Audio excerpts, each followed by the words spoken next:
Hello বন্ধুরা, আশা করছি তোমরা অনেক ভালোই আছো। আজকে তোমাদের লোকনাথ জিএস সেন্টারে ওয়েলকাম জানাই। আইসিডিএস এক্সাম 2025 কি কি পরীক্ষায় আসবে, পরীক্ষার আগে একবার অবশ্যই দেখে নাও। এখান থেকে 100% অবশ্যই তোমরা কমন কিন্তু পাবে। তাহলে আজকের প্রথম প্রশ্ন হচ্ছে, পশ্চিমবঙ্গ ও বাংলাদেশের মধ্যে মোট কত কিলোমিটারের বর্ডার আছে? তাহলে অপশন এতে দেওয়া রয়েছে 2200 কিলোমিটার, অপশন বিতে দেওয়া রয়েছে 2217 কিলোমিটার, অপশন সিতে দেওয়া রয়েছে 2500 কিলোমিটার, অপশন ডিতে দেওয়া রয়েছে 2000 কিলোমিটার। তাহলে সঠিক অ্যান্সার হয়ে যাবে অপশন নম্বর বি। পশ্চিমবঙ্গ ও বাংলাদেশের মধ্যে মোট 2217 কিলোমিটার বর্ডার আছে। পরের প্রশ্ন হচ্ছে, আবুল ফজল তার আইনি আকবরী গ্রন্থে কলকাতাকে কি নামে অভিহিত করেছেন? তাহলে সঠিক অ্যান্সার হয়ে যাবে option number B, Satgaon. Abul Fazal তার আইনি আকবরী গ্রন্থে কলকাতাকে সাতগাঁও বলেছেন। পরের প্রশ্ন হচ্ছে, আলী আকবর খান নিম্নলিখিত কোন বাদ্যযন্ত্রের সাথে যুক্ত ছিলেন? তাহলে আলী আকবর খান অপশন এতে দেওয়া রয়েছে বাঁশি, অপশন বিতে দেওয়া রয়েছে তবলা, অপশন সিতে দেওয়া রয়েছে সরোদ, অপশন ডিতে দেওয়া রয়েছে সিতার। এই চারটে অপশনের মধ্যে সঠিক অ্যান্সার হয়ে যাবে option number C, sarod. Ali Akbar Khan sarod বাদ্যযন্ত্রের সাথে যুক্ত ছিলেন। পরের প্রশ্ন হচ্ছে, পশ্চিমবঙ্গে মোট কত কিলোমিটার উপকূলীয় রেখা রয়েছে? তাহলে সঠিক অ্যান্সার হয়ে যাবে অপশন নাম্বার এ, 157.5 কিলোমিটার উপকূলীয় রেখা রয়েছে পশ্চিমবঙ্গে। পরের প্রশ্ন হচ্ছে, 1757 সালের 23শে জুন দিনটি স্মরণীয় কেন? তাহলে সঠিক অ্যান্সার হয়ে যাচ্ছে অপশন নাম্বার সি, 1757 সালের 23শে জুন দিনটি স্মরণীয় হওয়ার কারণ হলো ইস্ট ইন্ডিয়া কোম্পানির কাছে নবাব সিরাজ উদ্দৌলা পরাজিত হন। এই কারণে 1757 সালের 23শে জুন দিনটি স্মরণীয়।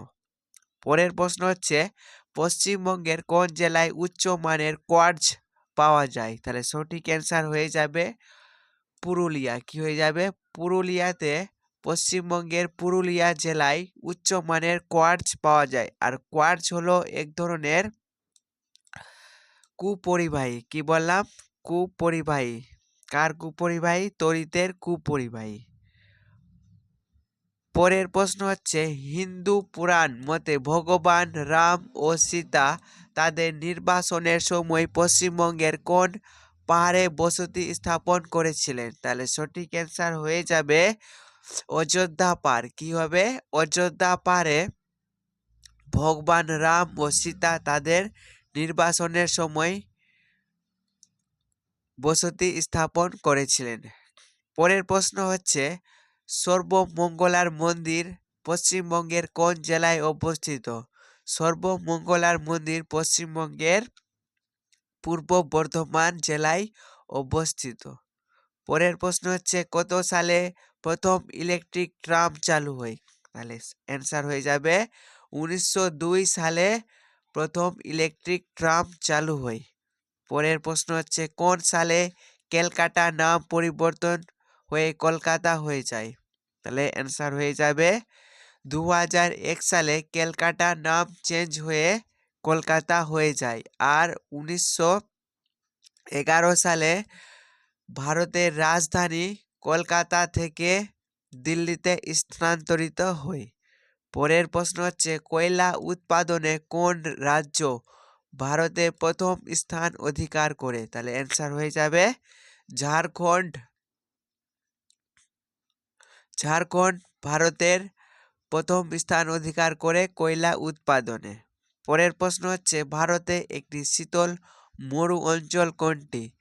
তাহলে ভারতের একটি শীতল মরু অঞ্চল হচ্ছে লাদাখ, কারণ লাদাখে সারা বছর বরফে ঢাকা থাকে। পরের প্রশ্ন হচ্ছে, এশিয়ার পশ্চিম সীমা নির্দেশ করেছে কোন পর্বত? এশিয়ার পশ্চিম সীমা নির্দেশ করেছে ইউরাল পর্বত। কোন পর্বত? ইউরাল পর্বত। নেক্সট হচ্ছে পৃথিবীর দীর্ঘতম মহাদেশীয় হিমবাহ কোনটি? পৃথিবীর দীর্ঘতম মহাদেশীয় হিমবাহ হলো আন্টার্কটিকার ল্যামবার্ট। কি বললাম? আন্টার্কটিকার ল্যামবার্ট হচ্ছে পৃথিবীর দীর্ঘতম মহাদেশীয় হিমবাহ। নেক্সট কোশ্চিন হচ্ছে আন্দামানের সর্বোচ্চ শৃঙ্গ কি? আন্দামানের সর্বোচ্চ শৃঙ্গ হলো স্যাডল পিক। আজকের পর্যন্ত আমাদের মোটের উপর 15টি প্রশ্নের আলোচনা ছিল। এই 15টি প্রশ্ন তোমরা কিন্তু অবশ্যই দেখে যাবে।